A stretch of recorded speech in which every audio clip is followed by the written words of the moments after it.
주식회사 아크릴 대표를 맡고 있는 박외진입니다.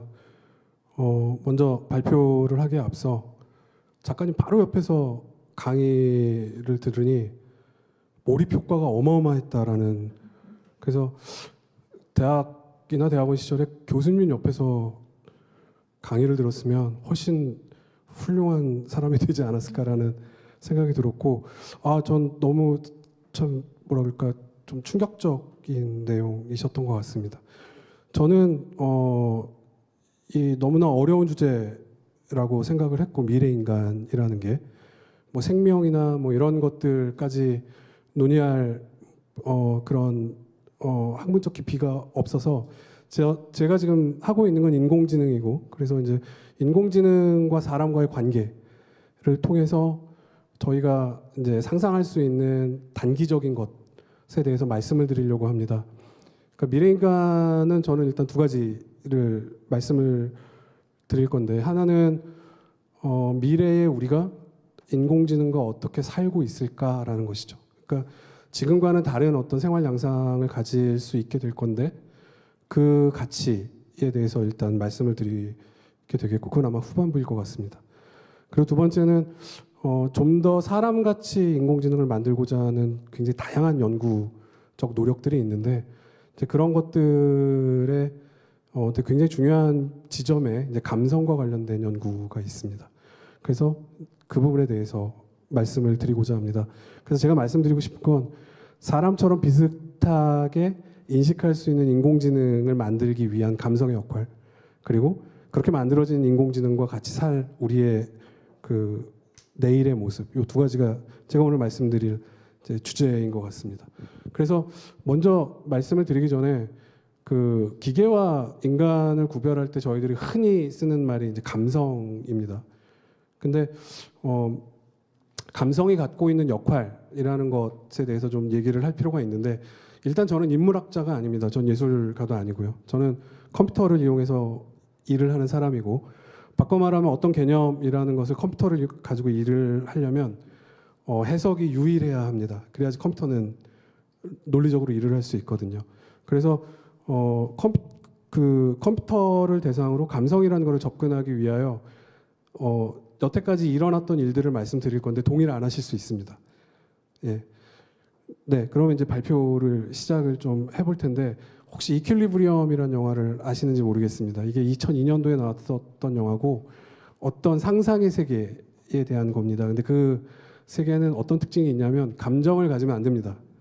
왜냐하면 그 세계에서 감정이라는 거는 온갖 나쁜 일들을 유발하는, 그러니까 분노, 전쟁, 질투, 살인 이런 걸 유발하거든요. 그래서 모든 사람들이 감정이 없는 소위 이제 이퀄브리엄 상태를 유지해야만 하고, 그걸 관리하는 사람들이 있습니다. 그래서 감정을 가졌다고 판단되면은 가차없이 가서 이제 처리를 하는데, 그 일을 맡고 있는 두 친구의 대화에서 감정이 갖고 있는 역할을 일부 찾아볼 수가 있습니다. We both know they never go easy. Then I'm sorry. No, you're not.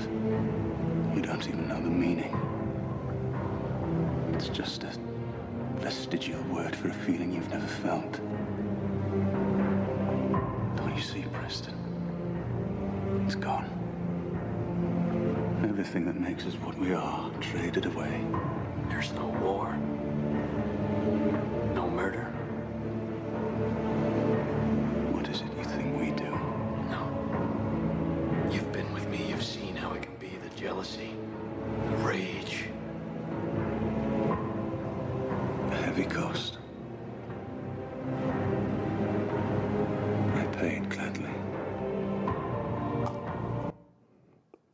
저들은 감정을 가진 사람들을 처리하는 일종의 요원이었는데요. 그 중 요원 중 한 명이 예이츠의 시집을 보는 거를 우리 크리스찬 베일이 발견하고, 찾아가서 기회를 줄 테니까 다신 그러지 마라고 얘기를 했더니, 나는 그냥 감수하고 살겠다. 저 다음 장면에서 총격전이 일어나게 됩니다.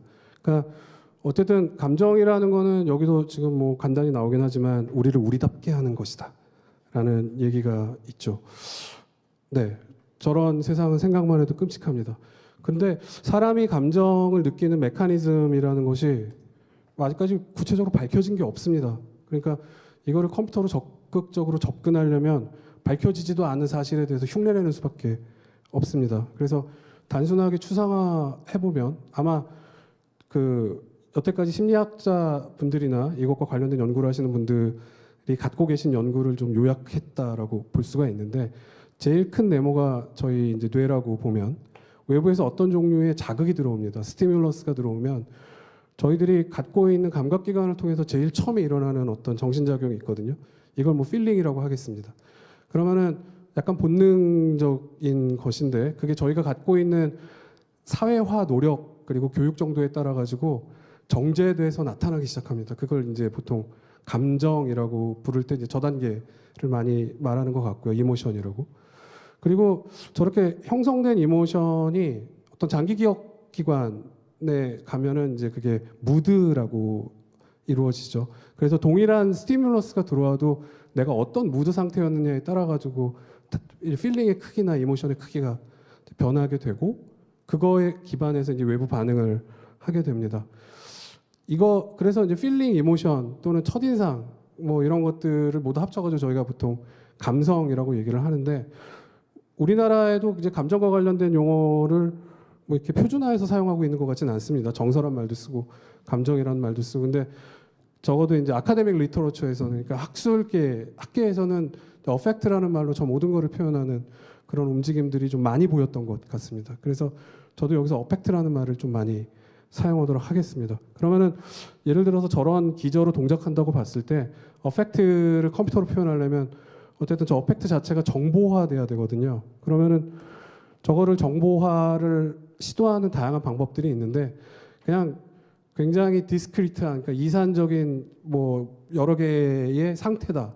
이게 보통 저희들이 얘기하는 기본 감성 모델이거든요. 저게 폴 에크만 같은 이제 인류학자분들께서 그 어떤 이 문화적인 배경이 있어도 표정만 보면은 그 유사하게 군집화할 수 있는 그룹들이 몇 개가 있다 하면서 각 그룹에 이제 이름을 붙인 게 행복, 기쁨, 슬픔 막 이런 것들입니다. 그러니까 뭐라고 할까요? 그러니까 배경과 상관이 없다는 것이죠. 그러니까 모든 인간은 저런 종류의 감성을 갖고 있다. 근데 사실은 저렇게 하면 감정을 이용한 풍부한 컴퓨팅을 하기가 좀 많이 어려울 수 있습니다. 왜냐하면 각 상태를 또 표현하는데 제한이 있고 상태 간의 관계라는 게 잘 드러나지 않기 때문이죠. 그래서 각각의 감정을 몇 가지의 정보로 나타내고, 예를 들면 두 가지의 정보로 나타나면은 XY 축상의 점으로 표현할 수 있지 않겠습니까? 그러면은 각각의 감정이 어떤 평면상의 더팅이 될 것이고, 그럼 점과 점과의 거리나 위치 같은 것들로 감정과의 관계 같은 것들을 파악하는 연구가 있었는데 그게 차원 모델입니다. 그래서 뭐 러셀 뭐 이런 굉장히 유명한 학자, 플루칙 뭐 이런 학자분들이 접근하신 것이고, 컴퓨터로 정보를 표현하는데 저 차원 모델이 굉장히 이제 적절하죠. 그래서 지금은 초창기에는 뭐 2차원, 3차원으로 하다가 지금 딥러닝으로 가면서 지금 상용화된 그 모델에서는 몇만 차원 뭐 이렇게 확장이 돼서 나타나기도 합니다. 그래서 이제 감정을 그럼 죄송합니다. 컴퓨터를 이용했을 때 어떤 효과를 얻을 수 있느냐, 뭐 굉장히 다양한 장점들을 낼 수가 있습니다. 뭐 저희가 어떤 컨텐츠를 소비했을 때 이제 발생되는 감정이라는 것이 구조화하는 어떤 새로운 카테고리가 되기도 하고, 그리고 감정을 연구한다라는 게 보통 사람을 이해하기 위해서 연구를 많이 하지 않습니까? 왜냐하면 감정이라는 건 가장 극단적 개인 정보이거든요. 그래서 감정을 컴퓨팅으로 다루는 대부분의 책에서 왜 우리가 이걸 해야 되는지를 두 가지 단어로 보통 많이 표현하는데, 하나가 소통이고 하나가 이해입니다. 그러니까 만약에 더 풍부하게 감정을 분석해 줄 수 있는 정보를 제가 접할 수 있다면 그 감정을 발산한 사람과 소통을 한다든지 이해한다든지 하는데 어찌 보면 이제 도움을 받을 수가 있겠죠. 그리고 누군가의 감정을 안다라는 거를 컴퓨터를 이용한 거를 해보신 적이 있는지 모르겠습니다. 굉장히 재밌습니다. 만약 그 사람이 자기의 감정을 알려주는 걸 허락한다면 말이죠. 그리고 사람이 어떤 감정 상태에 있고 내가 감정으로 구조화한 정보들이 있다면, 컨텐츠가 있다면 굉장히 맞춤형으로 추천을 잘 해줄 가능성이 생깁니다. 그리고 내가 감정을 썼다라고 하면 내 서비스가 남들과 굉장히 다르게 보일 가능성이 높고, 그리고 아마 대부분 신기해할 겁니다. 모르겠어요. 요즘엔 안 신기할 수도 있겠지만, 그리고 개인 정보를 사용하다 보니까 굉장히 개인적인 서비스를 만들 수도 있고, 그리고 이제 두 번째 소통과 이해에서 이해가 나타납니다. 그리고 제일 중요한 것 중에 하나죠. 뭔가 컴퓨터가 나를 감싸주고 나를 좀 공감해 줄 것 같은 그런 생각에 잠들게 하죠. 감정이 주는 기능적 효과를 극단적으로 보여드리기 위하여, 이건 저희가 2012년, 13년에 이제 시행했던 모 기업과 시행했던 건데, 그 중립적 음성 합성에 강제로 감정이 개입됐을 때 그것이 전달되는 효과를 잠깐 좀 보도록 하겠습니다. 이 중립적인 목소리입니다. 당연히 이제 음성 합성 기술로 만들어진 거고요. 너무 괴로워하지 마. 그러자 그녀는 화들짝 놀라면서 이렇게 대답했다. 실례지만 은진이 있어요. 네, 이거는 저기 EBS 아나운서 분의 보이스를 갖고 트레이닝을 시킨 거고, 옛날 거기 때문에 약간 거친 품질에 대해서는 좀 양해를 구하겠습니다. 강제로 기쁨을 주입해서 합성을 시킨 겁니다. 너무 괴로워하지 마. 그러자 그녀는 화들짝 놀라면서 이렇게 대답했다. 실례지만 은진이 있어요. 이거는 이제 감정이 약간 오버된 느낌이긴 합니다만, 근데 강제로 그러면 슬픔을 주입한 목소리. 너무 괴로워하지 마. 그러자 그녀는 화들짝 놀라면서 이렇게 대답했다. 실례지만 은진이 있어요. 당시에 이제 이 프로젝트를 했던 이유는 아이들에게 구연 동화를 읽어주기 위해서였습니다. 그래서 그 텍스트가 암시하는 감성을 컴퓨터로 알 수가 있다면 그 정보를 합성함에 있어서 전달하자였는데, 그 수위를 조절하는 거 있지 않습니까? 저게 그 감정을 얼마만큼 자연스럽게 담아내서 연결을 하느냐가, 그게 사실 굉장히 어려운 거더라고요. 안 그러면 오히려 듣는 아이가 깜짝 놀라게 되는 뭐 이런 일이 있었고, 그리고 이제 음성 비서 서비스 같은 것들도 이제 난처할 때 약간 감정을 실어서 해주면 좋지 않겠습니까? 그리고 이 기술이 지금은 좀 더 이제 고도화되어 있는데, 업체들이 선저 저 기술을 도입하지 않는 이유는 각각의 회사가 갖고 있는 서비스 아이덴티티와 관련된 이슈이기 때문에, 저건 이제 기술적 이슈는 이미 아니고 회사의 전략과 정책과 관련된 이슈로 저희가 보기 쉽지 않습니다. 자, 다만 뭐 한 가지 비밀스러운 말씀을 해드리면, 모 회사의 음성 비서 서비스는 와이파이가 끊겼을 때 슬픈 목소리를 내게 되어 있는데, 문제는 그게 잘 느껴지지 않는다라는 것입니다. 네, 그래서 이제 감성을 느끼고 소통을 하려면은 이제 공감이라는 게 이제 또 빼놓을 수가 없죠. 그래서 공감에 대해서 저는 굉장히 극단적으로 잘 설명하는 스토리라고 생각해서 이걸 참 많이 언급합니다.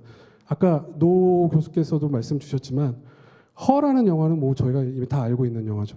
저기 첫 장면에 주인공인 호아킨 피닉스가 퇴근하면서 엘리베이터를 탔고 지금 귀가 안 보이지만 저 이어셋을 끼고 있습니다. 그래서 이어셋을 통해서 사만다라는 인공지능 소프트웨어에게 우울한 노래를 틀어달라고 합니다. 그때 제일 처음 나온 게 아마 페일 블루 아이스였던 걸로 기억하는데, 다음이래요. 그러면서 이제 다음 뭐 이렇게 계속 합니다. 근데 피곤한데 별로 우울하게 들리지 않았나 보죠. 근데 그때 이제 next라는 대사가 나옵니다. 근데 저 next라는 대사가 영화 중간에 한 번 더 나오는데, 그때는 이 주인공이 뭐 여러 가지 뭐 가정적인 그리고 뭐 사회적인 문제로 힘들어할 때였습니다. 심리적으로 되게 힘들어하는데, 사만다가 메일이 도착했습니다라고 이제 말을 걸어요. 그래서 이제 그 메일 제목을 알려줬더니 다음 하거든요. 그게 이 장면입니다. 근데 여기서는 3번 정도 다음 했더니 괜찮냐고 물어봅니다. 근데 사실은 저희 모두가 지향하는 인공지능이라고 볼 수가 있어요. 이게 지금 굉장히 단순하게 룰로 구현이 가능할 것 같으나, 저게 이제 룰로만 하면 분명히 안 맞는 상황들이 굉장히 많지 않겠습니까?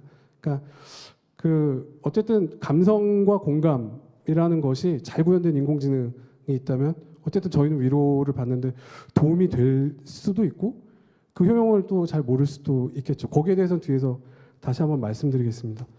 어쨌든 사람과 컴퓨터가 감성이라는 정보를 갖고 컴퓨터가 어떻게 인식을 할 것이냐, 그리고 그걸 좀 전처럼 괜찮아와 같이 어떻게 표현할 것이냐, 즉 정보로서 감성을 다루는 영역을 이제 어펙티브 컴퓨팅, 감성 컴퓨팅이라고 합니다. 그래서 미디어랩의 이제 로잘린드 피카드 교수께서 1995년도에 테크니컬 리포트를 퍼블리싱하시면서 세상에 알려지게 됐고, 제가 이제 아크릴이라는 회사를 하고 있는데, 저는 이제 국내에서 전문적인 어펙티브 컴퓨팅 그룹을 만들어야겠다라는 생각이 들어서 이제 실생활에서의 어펙티브 컴퓨팅 뭐 이런 식으로 이제 아크릴이라고 이름을 줬고 어쨌든 저는 저희 회사의 출발 지점으로 지금도 굉장히 관심이 많고 연구를 하고 있습니다. 그래서 초기에는 아까 보여드렸던 그 메커니즘 중에서 필링으로 들어와서 이모션으로 변했을 저 상태를 알아내는 기술 저거를 만들기 위해서 굉장히 이제 노력을 많이 했고 그리고 이제 딥러닝을 써서 그 무작위적으로 수집한 텍스트에 대해서 한 30분, 40분 정도의 이제 외부에 계시는 클라우드 워커 분들께 감성 정보를 입력받는 그런 식으로 훈련 데이터를 만들었었습니다. 그래서 한 21만 건 정도를 만들었을 때 저 이제 풀로 치기 4분면이고요. 그러니까 1, 4분면이 해피고 2, 4분면이 그 약간 분노에 대한 것입니다. 그리고 3, 4분면이 두려움, 4, 4분면이 힐링 뭐 이런 감성들이 모여 있는 곳인데 일반인들한테 태깅을 해서 찍어봤더니 저런 모양이 나왔습니다. 근데 오른쪽에 있는 그래프는 이제 서울대학교에 계신 그 100분의 그 전공자 분들께 감성에 대해서 정보를 기록시킨 건데 보시면 아시겠지만 21만 개 정도 찍으면 전문가들이 연구한 거랑 그림이 점점 유사해지거든요. 근데 저게 이제 딥러닝이 갖고 있는 장점이다 단점이죠. 장점은 어쨌든 다수에 의한 기계적 결정을 할 수밖에 없다라는 것이고 단점은 그 자체가 굉장히 불완전하지만 그 판단에 나머지 것들이 많이 의존해야 된다라는 것이 뭐 이 두 가지가 다 전부 보여지는 것입니다. 그래서 저렇게 훈련된 데이터를 집어넣고 좋은 기사라고 감탄하면서 읽다가 마지막에 소름? 저런 문장을 받으면 저 안에 몇 가지 감정들이 이제 몇 프로로 녹아 있는지를 이제 수치적으로 해석해서 주는 거를 이제 지금 일반적으로 인공지능에서 말하는 감성 인식 기술이라고 합니다. 이거는 이제 텍스트를 대상으로 이제 감정 인식을 하는 것이고 뭐 소셜 미디어 분석이나 뭐 언론 기사 분석 또는 뭐 사용자 리뷰를 본다든지 뭐 이런 뭐 브랜드 모니터링 같은 거 할 때 많이 쓰이죠. 그래서 이것도 2000년대 뭐 중후반까지는 굉장히 활발하게 연구가 됐었는데 지금은 로봇의 시대죠. 그래서 일단 영화를 한 편 보시겠습니다.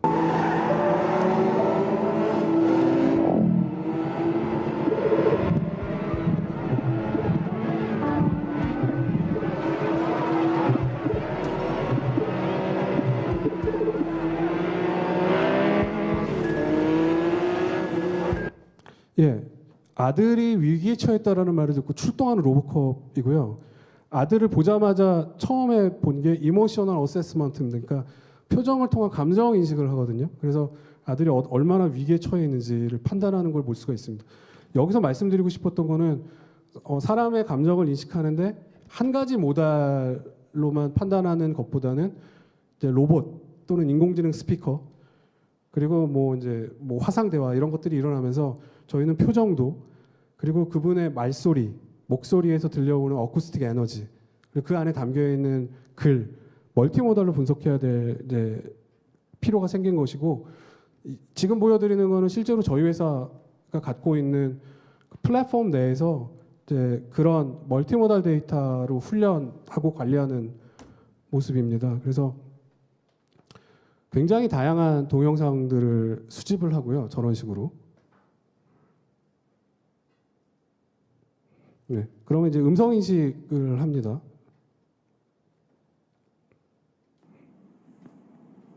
뭐야 갑자기? 그리고 이제 모달이 이제 세 개가 생긴 겁니다. 그러면은 텍스트와 음성과 표정이 생긴 거거든요. 저희 멀티모달로 분석해가지고 인식한 결과를 줍니다. 그리고 각 모달별로 싱글 모달 어널리시스 결과도 내고 그리고 지금 저 장면은 저 결과가 마음에 들지 않는 경우에 리트레이닝을 시키기 위해서 존재하는 그림들이고 그리고 왜 저런 판단을 내렸는지에 대해서 이유를 보여주는 뭐 장면인데 일단 훈련 데이터 중에서 판단에 지대한 영향을 미친 뭐 이런 훈련 데이터들을 뽑아서 보여줍니다. 동구 씨, 뭐 저런 식으로. 이게 다 뭐예요? 예, 그래서 인공지능의 판단을 설명해주는 뭐 다양한 방법들이 있습니다만 훈련 데이터를 갖고 설명하는 방법이고 지금 감성이 그래서 이제 인식을 하고 어떻게 활용하느냐라는 측면만 말씀드렸는데 감성을 이용하면 좀 더 자연스러운 대화를 할 수 있는 챗봇을 만드는 그런 단초를 제공하기도 합니다. 예를 들면 이런 것이죠. 인공지능끼리 말을 하는데 어떤 종류의 성격을 가지는 인공지능을 정의하기 위해서 상대방으로 하여금 어떤 감정을 느낄 것 같은 말들을 유도를 시키고 또는 제한을 시킬 수가 있습니다. 지금 보여드리는 거는 저희 내부에서 있는 인공지능들끼리 대화를 하면서 학습시키는 장면입니다. 그래서 일단 대화 첫 문장에 대해서는 네 알려주고요. 그리고 밑에서 이제 감성 중에서 이게 좀 작아서 잘 안 보이실 수 있으니 제가 읽어드리겠습니다. 상대방을 만족시키는 그런 말을 하고 슬프게 하거나 분노를 시키지 말고 놀라게 해라 뭐 이런 식으로 합니다. 약간 좀 장난꾸러기처럼 말을 하도록 유도시키는 거거든요. 그리고 7번 대화를 시키는 겁니다. 그러면 오늘 무슨 날인지 알아? 생일이야 너 생일 나 모르는 게 없어. 그럼 너도 대단해 뭐 이런 식으로 이제 감정이 어떤 식의 이제 대화를 할지 이제 서로 이제 방식을 정해주는 거고 이거는 바둑을 두는 거랑 비슷합니다. 이제 그 어떤 인공지능끼리 바둑을 둠에 있어가지고 나에게 유리한 점수가 나는 어떤 그 행동 그런 액션을 취하도록 유도하는 뭐 이제 강화학습적인 방법이라고 말씀을 드릴 수가 있겠습니다. 네, 그래서 저런 식으로 만들어진 인공지능이 그러면 사람의 공감을 불러일으킬 수 있을까? 그러면 그거는 어떻게 정량화해서 평가할 수 있을까에 대해서 즉 인공지능의 공감력을 평가한다에 대해서 아주 재밌는 힌트를 주는 그런 또 동영상이 있어서 보여드리려고 하는데 이거는 게임에 나오는 동영상이에요. 그래서 디트로이트 비컴 휴먼이라는 플레이스테이션용 게임이었고 그 게임의 배경이 미래입니다. 그래서 안드로이드를 대상으로 한 안드로이드 살인 사건을 수사하는 안드로이드 경찰이 그 수사의 단초를 얻으러 사람을 찾아갔습니다. 안드로이드를 제작하는 공장의 사장. 그때 그 공장의 사장이 제안하는 장면입니다.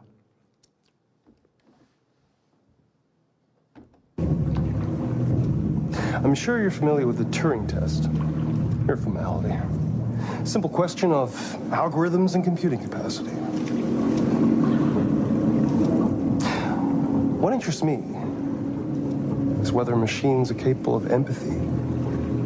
I call it the Kamsky test. It's very simple, you'll see. We're a living being with a soul.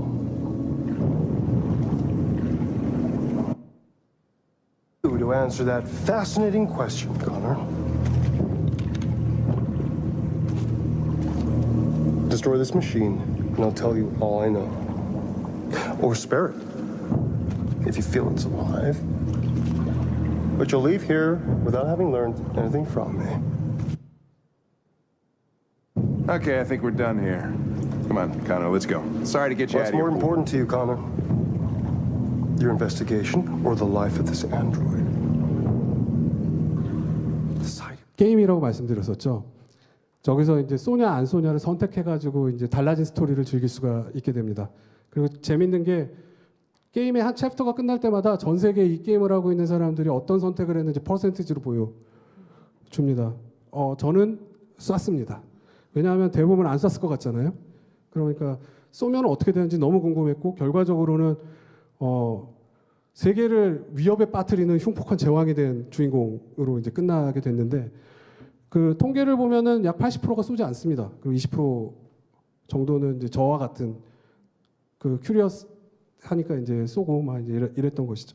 그래서 공감을 할 수 있는 인공지능이 과연 사람에게 효용을 줄 수 있는지에 대해서 저희가 어쨌든 정부 사업의 연장이었지만 한 200분 정도한테 공감할 수 있는 특수한 앱을 배포하고 조사를 했던 적이 있습니다. 그 앱에 대해서 잠깐 말씀을 드려보면 고민을 적습니다. 고민을 적으면 그 감성 분석을 하고 그 감성에 가장 어울린다고 판단되는 주제와 개체 정보를 갖고 있는 수집된 댓글을 알려주는 뭐 이런 것이죠. 그러니까 사람이 해주는 게 아니라 인공지능이 해주는 겁니다.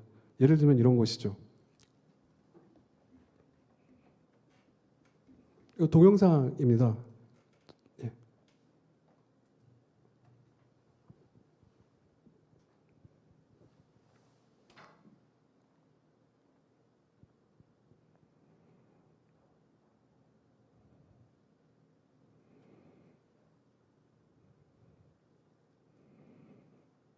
그러면 먼저 감정 분석을 하고요. 감정 확인을 합니다. 예. 그리고 그냥 달아놓으면 이제 인공지능이 판단을 하고 자동으로 피드백을 달아주게 됩니다.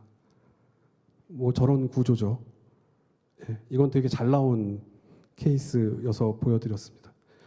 그리고 이 통계를 내려고 했던 겁니다. 근데 아쉽게도 이거를 이제 페이스북이나 뭐 이런 뭐 몇 가지 채널을 통해 가지고 참여를 유도했었는데 절대적으로 여성분들께서 많이 참여를 해주셨습니다. 그리고 연령대도 보면 이제 40대부터 이제 20대까지.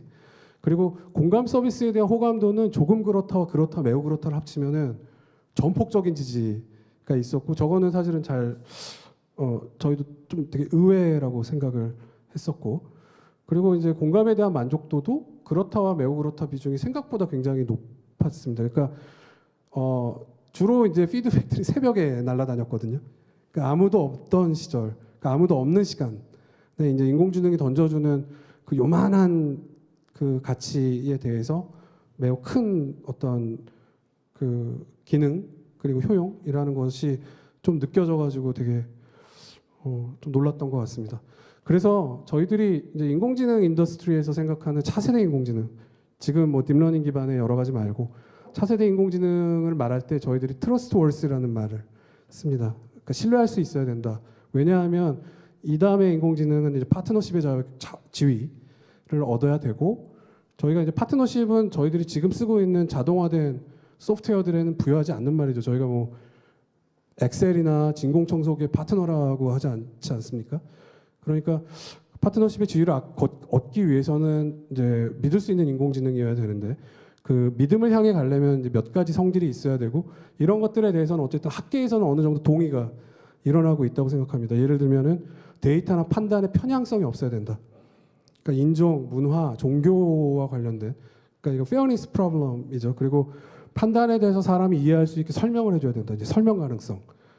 그리고 뭐 이제 프라이버시 이슈라든지 그리고 어떤 판단이 일어났을 때 그 판단에 대해서 알고리즘 제작자냐 아니면 매니팩처러냐 데이터 공급자냐 누가 책임을 져야 되느냐 어카운터빌리티라든지 뭐 이런 종류 그러니까 지금 어떤 문제를 풀고 개나 고양이를 잘 분리하는 것보다 훨씬 더 어려운 난제들이 인공지능을 파트너십 지위로 올리기 위하여 지금 굉장히 그 저희들에게 남아 있고 이런 것들을 해결하기 위한 지금 국가적 연구들이 계획이 되고 있고 일부는 시행되고 있습니다. 작년에 되게 재미있는 책이 있었습니다. 저 스튜어트 러셀이라는 분이시고 인공지능을 공부하는 전 세계 학생들이 가장 많이 선택하는 교과서거든요. 근데 저분이 이제 휴먼 컴패터블이라는 책을 작년에 내셨고 저 책에서 저분이 이제 말씀하시고 싶었던 거는 인공지능 학자신데 정말 잘 만들어진 인공지능이 나타날 때 우리가 두려워해야 되는 건 반역하는 게 아니라 일을 제대로 할 때다라는 말을 이제 오프 스위치 프로블럼이라는 걸 통해 가지고 말씀을 주십니다. 그래서 저 PR2가 실제로 저분 실험실에 있는 커피를 패칭하는 그런 로봇인데 커피 가져다 줘라고 얘기를 할 때 저 빨간 버튼은 저 로봇을 중단시키는 버튼이거든요. 강제 종료. 근데 저 로봇의 판단이 저렇게 이루어질 수 있다라는 거죠. 아 커피 가지러 가야지. 아 근데 내가 꺼지면 커피를 못 갖고 오잖아. 그럼 일단 내 커피를 갖고 오게 하기 위해서 저런 버튼의 작동을 방해해야 되는 걸 막고 그리고 커피를 잘 가져다 줘야 되니까 스타벅스에 줄 서 있는 사람들을 다 테이저건으로 찢어야겠다. 뭐 이런 생각을 할 수가 있다라는 것이죠. 그러니까 일을 정확히 하려고 할 때 그리고 그 일을 정확히 하려고 하는 그 미션의 충실함이 우리가 추구하는 가치랑 상충이 될 때, 우리는 그걸 경계해야 된다라는 거를 이제 오프 스위치 프로블럼으로 던져주셨고 딱히 솔루션을 주시지는 않았어요. 근데 학습 방법을 이렇게 하면 어떨까요라는 제안은 있었습니다. 뭐냐 하면 첫 번째, 너의 행동은 사람에게 선해야 된다 라는 거를 알려주고, 어떻게 알려주는지는 구체적으로 말씀 안 하셨습니다. 그리고 두 번째, 뭐가 선한지 알 수 없을 것이다. 이건 전제입니다. 그리고 여기서 이제 세 번째가 이분의 핵심인데, 사람들의 모습을 보고 배우면 된다. 그건 그러니까 사람들의 책임 있는 행동으로 그 선하다는 가치를 학습해 나가는 녀석을 만들어야 된다라는 것이고, 일반론이죠. 저희들이 커피를 사러 갈 때 줄 서 있다고 퇴적을 앞 사람에게 쏘지는 않으니까요. 그러면 이제 적어도 저런 문제는 해결이 될 것이다라는 거고, 저 책에서 말씀하시고 싶었던 거는 저 논의를 저희 모두에게 굉장히 의미 있게 환기를 시켜주셨다라는 것이고, 지금 차세대 논의, 차세대 인공지능의 논의를 좀 더 강화시켜 주셨다는 겁니다. 그래서 어찌 됐든 테이저건을 들고 스타벅스에서 로봇과 제가 만날지 모르겠으나, 지금 그 차세대 인공지능으로 달려가고 있는 방향은 현재는 고용 가능성을 구현하는 것이라고 저는 생각합니다. 그래서 인플로어블이라는 말은 사실 경제 쪽에서 나왔던 말인데, 뭐냐 하면 이제 사람에게 평가가 되는 것이죠. 직무 면접을 통과해서 고용될 수 있다. 그 고용을 유지시킬 수 있다. 그리고 마음에 안 들면 노동마켓에 나가서 딴 고용주를 찾을 수 있다. 이렇게 세 가지거든요. 그래서 저걸 단계별로 보면은 어떤 토론이 가능한 인공지능, 그러니까 소통이 이제 원활하게 돼야겠죠. 왜냐하면 학습을 해야 되니까요. 그리고 고용을 유지시키려면은 팀워크를 해야 되니까 토론을 할 수가 있어야 될 것 같고요. 토론 가능성.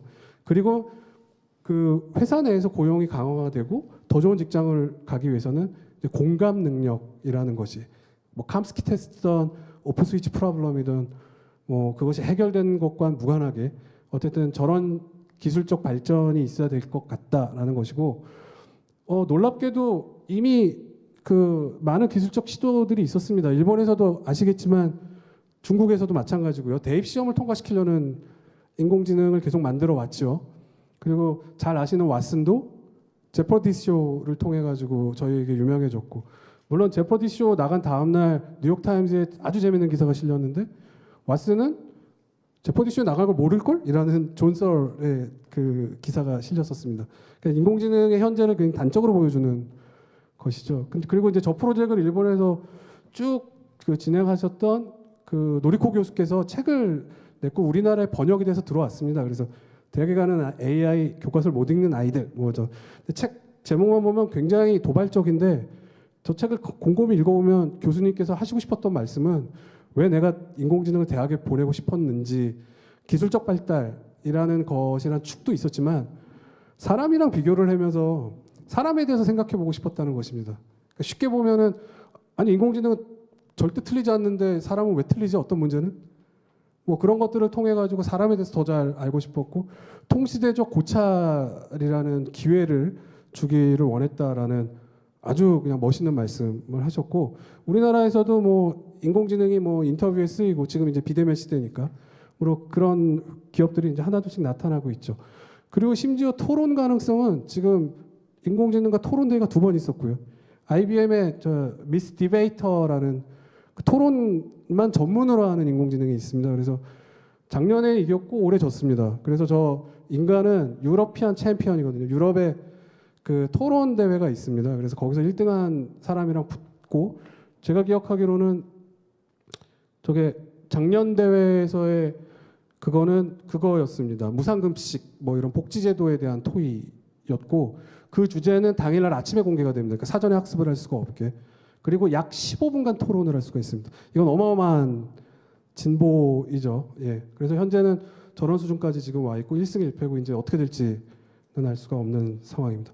그래서 디지털 휴먼 공감 약간 두서없이 막 펼쳤습니다. 말씀드리다 보니까 저도 저한테 빠져가지고 제가 무슨 얘기를 하고 있는지 이제 잘 모르겠습니다만, 마지막으로 저는 튜링에 대한 얘기로 발표를 마치고자 합니다. 저희 모두가 생각하는 그 인공지능의 아버지고 컴퓨터 사이언스의 노벨상이 튜링 어워드거든요. 그런데 튜링 뭐 저도 굉장히 존경하는 그런 분이시지만, 저분이 그 고등학교 시절 굉장히 샤이하셨던 분인데 같이 이제 임페리얼 칼리지를 시험 보려고 공부했던 크리스 모컴이라는 친구가 시험 보기 2주 전에 그 폐결핵으로 세상을 떠납니다. 그리고 굉장히 많은 흔적들에서 자기가 이루어낸 어떤 성취들을 모컴에게, 그러니까 크리스에게 말하고 싶어서 견딜 수가 없다라는 얘기를 주위에 얘기를 하죠. 그래서 뭐 저 혼자만의 생각은 아닙니다만 크리스처럼 생각하고 있는 기계와 대화를 하고 싶어서, 그게 앨런 튜링에게는 굉장히 필요한 일이어서, 그래서 생각하는 기계류, 이게 이제 그 튜링이 처음 썼던 말이죠. 아티피셜 인텔리전스는 그 다음 해에 이제 다른 분이 쓰기 시작했고요. 예, 어쩜 굉장히 감성적 이유에서 지금 현재 인공지능이라는 게 시작됐을지도 모르겠다라는 그런 말씀을 드리면서 이상으로 발표를 마치도록 하겠습니다. 장시간 경청해 주셔서 감사합니다.